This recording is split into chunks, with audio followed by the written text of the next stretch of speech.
அஸ்ஸலாமு அலைக்கும் வரஹ்மத்துல்லாஹி தஆலா வபரகாத்துஹு. இன்றைக்கி வீடியோவில் சூரத்துல் தகாசூர் அதோடைய தர்ஜுமா பார்க்கலாம். தகாசூர் என்றால் பேராசை. பிஸ்மில்லாஹிர் ரஹ்மானிர் ரஹீம்.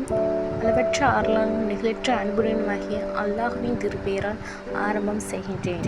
செல்வங்கள் மேலும் மேலும் பெருக வேண்டும் என்று நீங்கள் பேராசை கொண்டு அதிகமாக தேடுவதானால் அல்லாஹுவை விட்டு உங்களை பராமுகமாக்கிவிட்டது. பராமுகம் என்றால் கண்டுக்காமல் இருக்கிறது தான் பராமுகம் என்று இந்த இடத்துல சொல்கிறாங்க. கபறுகளை நீங்கள் சந்திக்கும் வரை உண்மை நிலை அவ்வாறெல்லாம் விரைவில் நீங்கள் அறிந்து கொள்வீர்கள். உண்மை நிலை அவ்வாறெல்லாம் விரைவில் நீங்கள் அறிந்து கொள்வீர்கள். உண்மை நிலை அவ்வாறெல்லாம் உறுதியாக அறிவை கொண்டு நீங்கள் அறிந்து கொண்டீர்களானால் இவ்வாறு பராமுகமாக இருக்க மாட்டீர்கள்.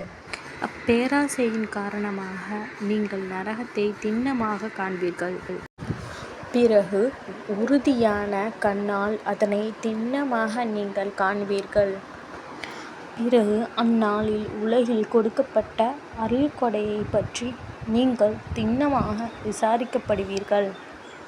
இதுலேருந்து நம்ம என்ன புரிஞ்சுக்கிட்டோம்? மனிதர் வாழ்க்கையில் பணம் தேவைதான், ஆனால் அது அளவோடு இருக்கணும். Money is a good servant but a bad master. இங்கிலீஷில் ஒரு பழமொழி இருக்குது. பணம் நல்ல பணியாளன் ஆனால் கெட்ட எஜமான்.